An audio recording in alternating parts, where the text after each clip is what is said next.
YouTube family and friends, welcome back to my channel, my lovely channel, Amelia Talks. Let's talk about it. In today's video, I will be doing a Q&A on SFAB, so I am here to answer your questions because I keep getting a lot of them and I don't mind answering them, but just keep in mind that it has been a long day and I am here recording for you guys. So just be patient. I'm tired, but I'm still here. But without further ado, let's jump right into this SFAB Q&A.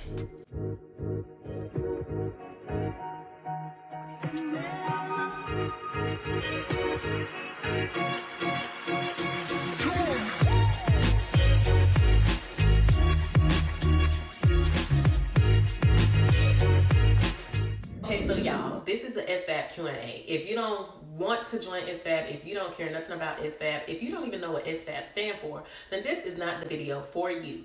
But if you are interested, then please make sure you go ahead and subscribe to my channel, give your girl a like, and please leave a comment if you have any other questions that I did not get a chance to answer. And I apologize, my hair keeps falling in my face, but I don't know what to do with it. I guess I could put a little pin in the front because it's probably gonna do that the whole video, and I know y'all probably gonna be like, oh my gosh, she's killing me.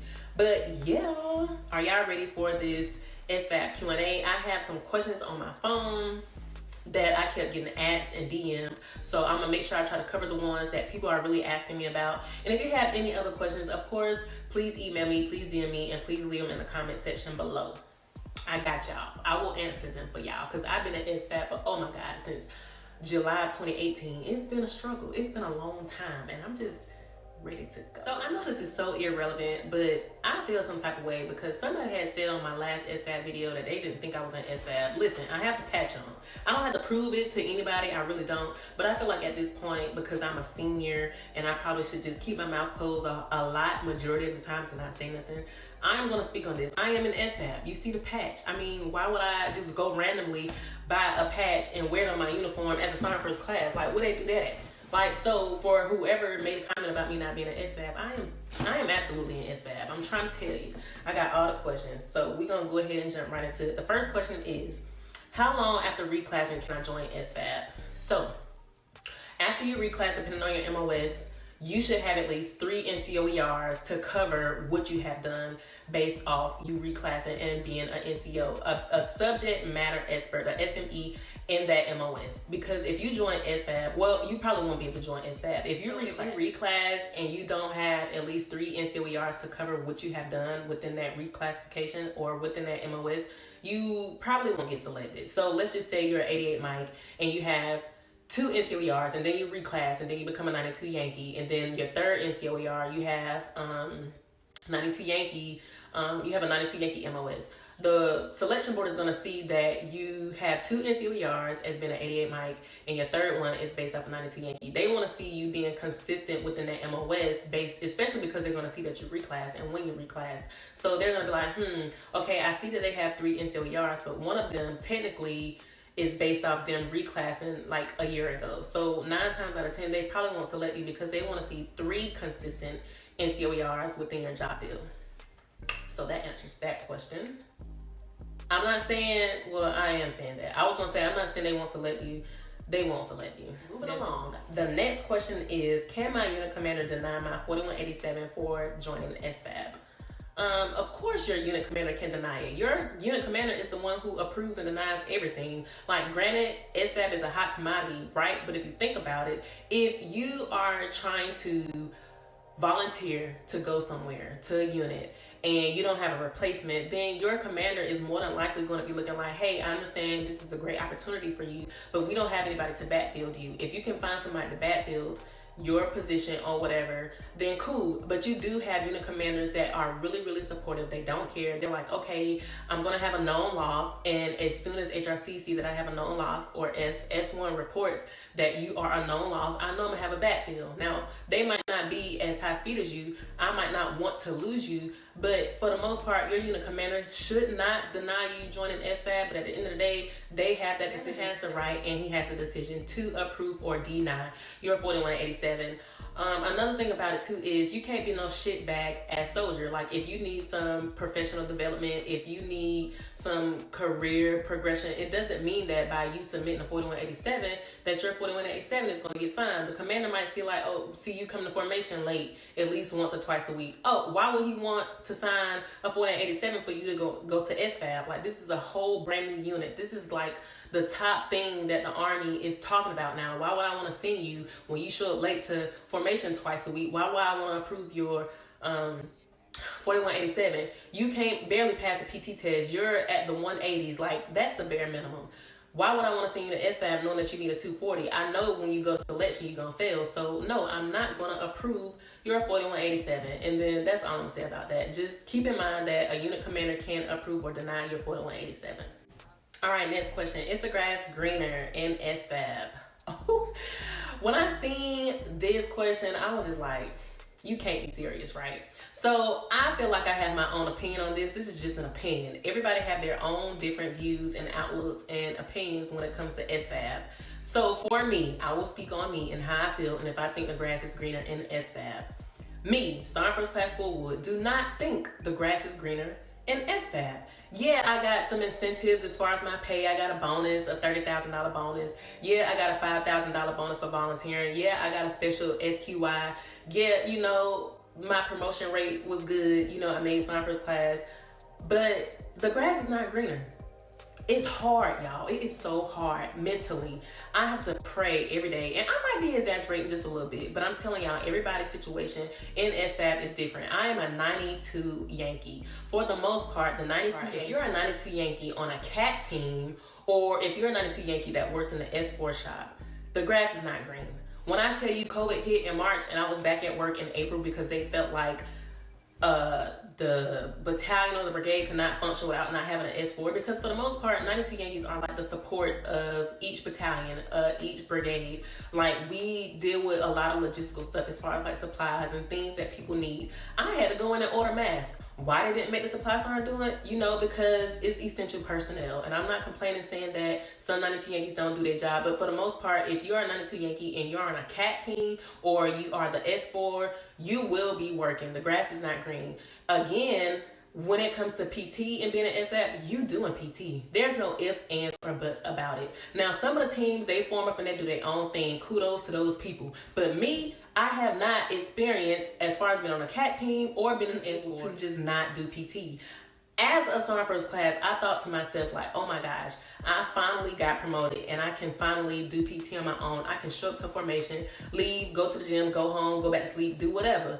Huh? In SFAB? Oh, ain't no way. You have to report every single day. You have to do PT every single day. Even if you are a senior, even if you are an officer, you will be doing PT. If you're an officer, you're probably going to be instructing PT. You're probably going to have PT and it's going to be designated for you to do PT throughout the whole week. So when it comes to is the grass greener in SFAB, the grass is only green when you have those pay incentives.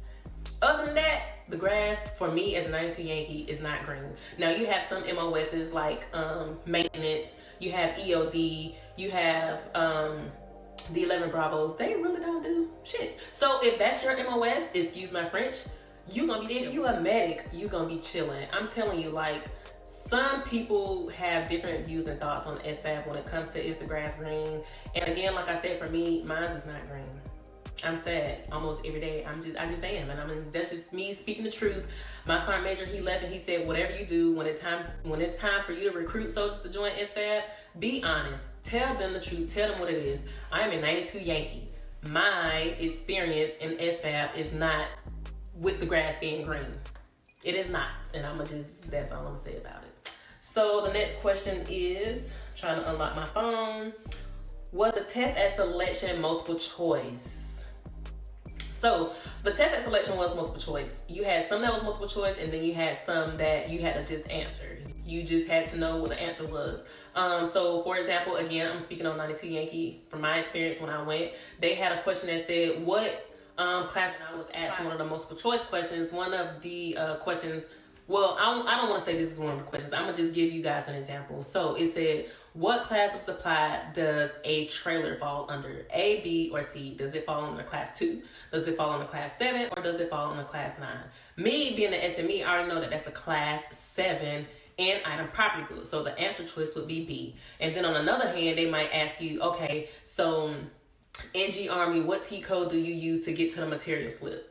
And you should know, because nowadays we're using material slips. We're not using shortage annexes. We're not using 2062s anymore. The regulation, I don't want to say the regulation updated, but it's an ALRAC newsletter message out there that states you do not supposed to be using 2062s anymore. You can go in G Army, build a bomb.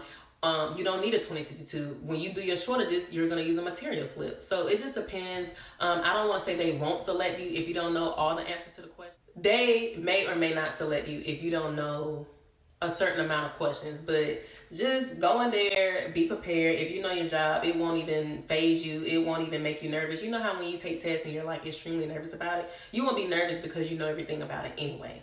All right, the next question is, does age matter when joining? No, it does not. If you can do your APFT and get a 240, you good. It don't matter how old you are. If you got 3 NCOERs based off your MOS, you good. If you can go to selection, you can pass selection. If you can pass the RUT March, if you can pass whatever they got in regards to the virtual selection assessment process now, then you're good. You don't have to worry about that. You can be 50, you can be 60, and you can still join SFAB. Just do what you got to do, and you'll get selected. Age don't matter.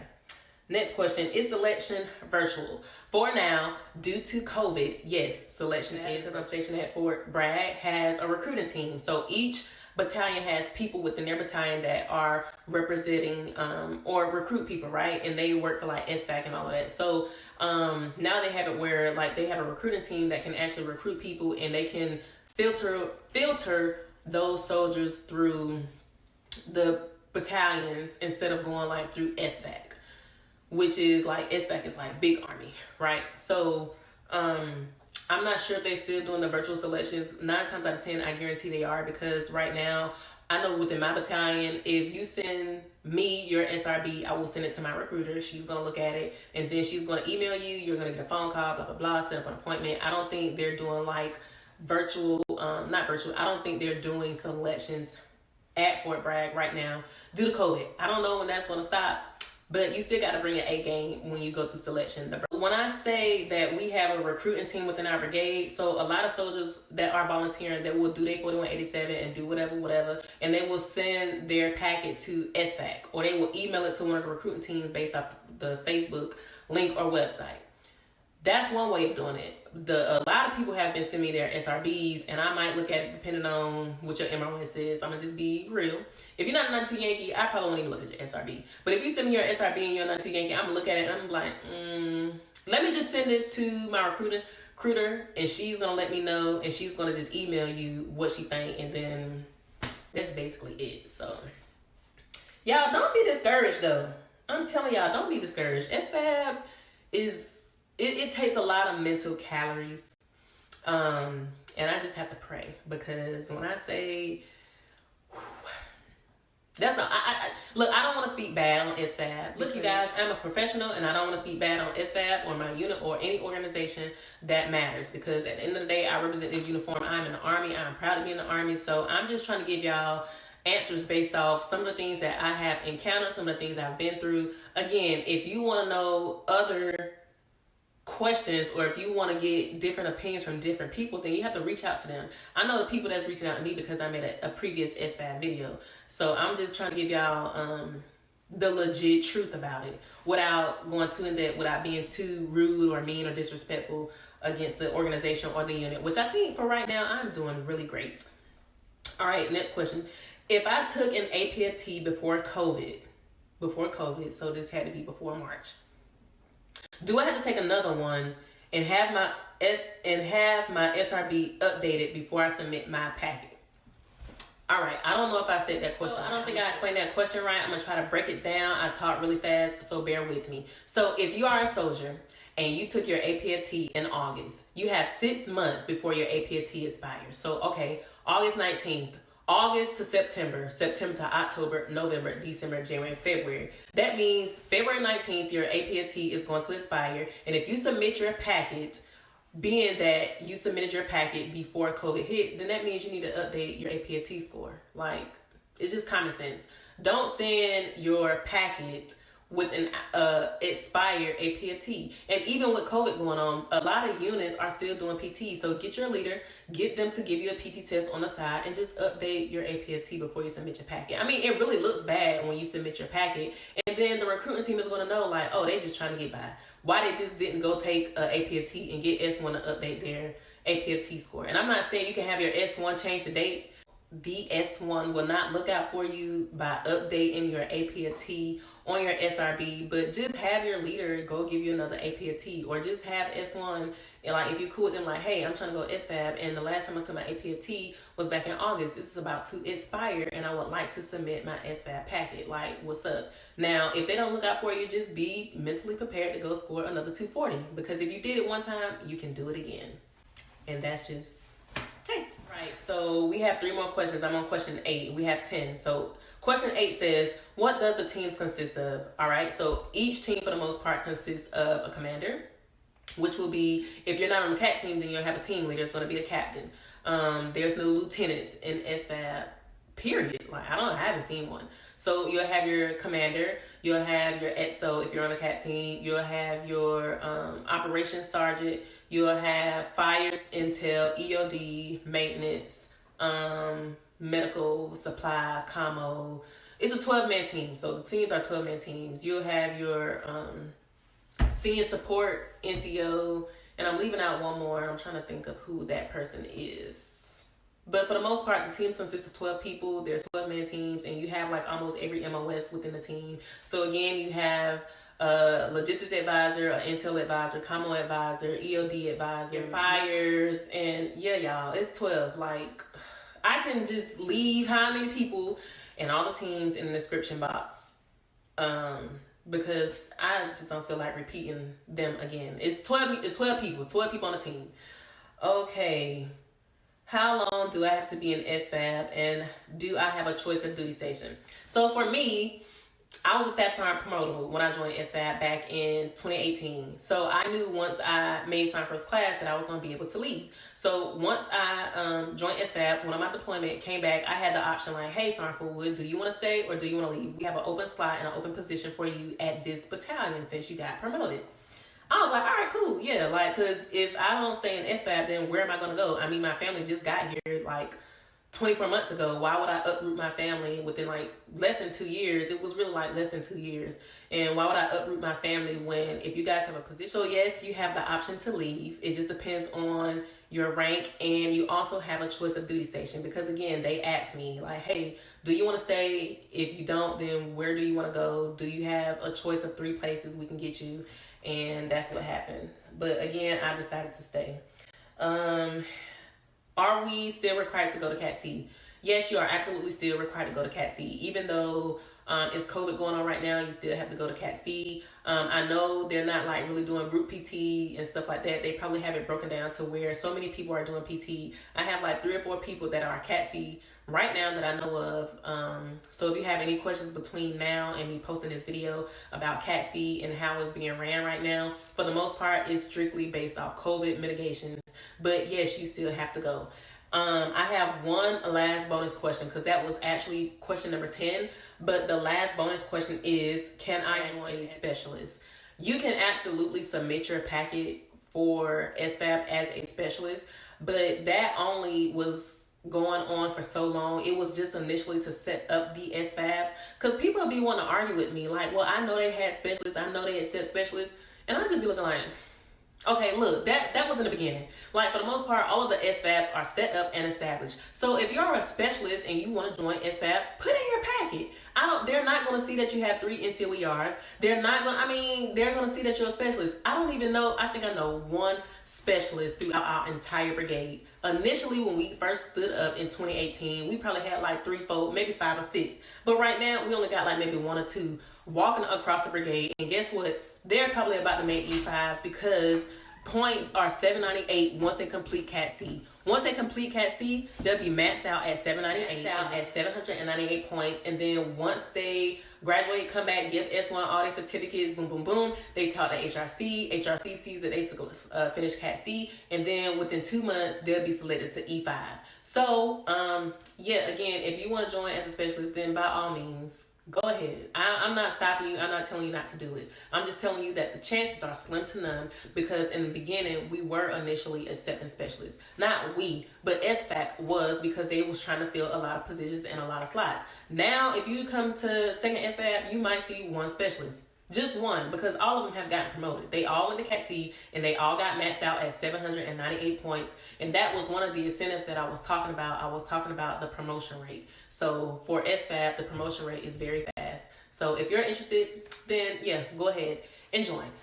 But this concludes my video on my Q&A about SFAB. Again, if you have any questions, leave them in the comment section below. You can also email me at ARMYLIFE5587. If you want me or a recruiter within my battalion or within the brigade to look over your SRB to see what you need, or if you're on the right track to join SFAB, then send it to me. But send it to my Outlook. Of course, email me through my Gmail at ARMYLIFE5587, and then we could communicate back and forth, and then I'll just take your SRB through Outlook. But yeah, that's basically it when it comes to SFAB. If you guys have any additional questions, or if there's anything else that you need to know in regards to SFAB, don't hesitate to ask away. But I hope everyone enjoys the rest of their day. I hope they're progressing in their career. I hope everything is fun and fabulous. Don't let the Army make you. Make the Army. You will be the organization. So what you put into it is what you're going to get out of it. Don't join SFAB and be coming over here being that soldier that's lazy and don't want to do nothing. We those type of soldiers. We don't need the lazy soldiers. Like, this is Army history. I know when I leave, I'm going to be talked about because I work nonstop hard every day. We're basically building these SFABs from the ground up. So you will be a part of history. You will be part of Army history. So if you have any questions, without hesitation, please email me. Until next time, you guys, this is Amelia Talks. Let's talk about it.